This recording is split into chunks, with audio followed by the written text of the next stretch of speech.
பெண் வீட்டை விட்டு வெளியில வந்து வேலைக்கு போறவங்களாவும் இருக்கலாம், இல்லை சுயமா தொழில் பண்றவங்களா இருக்கலாம். போட்டிகள் இருக்கும், நிறைய சவால்களை சந்திக்க வேண்டியிருக்கும்.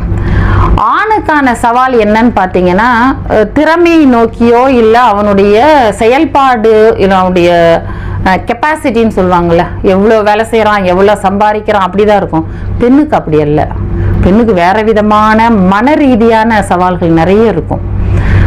இப்போ என்னுடைய கண்டெய்னரில் எடுத்துட்டிங்கன்னா, காலைல 9 மணிக்கு வந்துட்டு 5 மணிக்கு வீட்டுக்கு போகிற கதை ஆகவே ஆகாது. நைட்டு 10 மணி, 12 மணி, 1 மணி. சில நேரங்கள் நான் என்னுடைய ஆஃபீஸ் வந்தீங்கன்னா, கண்டெய்னரில் தான் என்னுடைய ஆஃபீஸ் பார்த்தீங்கன்னா, படுக்கிறதுக்கு அங்கே படுக்கையெல்லாம் இருக்கும். இரவு தங்கணுன்னா நான் அங்கேயே தங்கிடுவேன். அப்போ சவால்கள் அப்படிங்கிறது இது வந்து குடும்பத்துல இருந்து வரக்கூடிய ஒரு சவால் இருக்கு. என்ன பொம்பளை பிள்ளை வேலைக்கு போனோமா, வந்தோமா, சம்பளம் வாங்கினோம் இல்லாம இது என்ன 24 மணி நேரம் வேலைங்கிற மாதிரியான வரும். இதை தாண்டி அக்கம் பக்கத்துல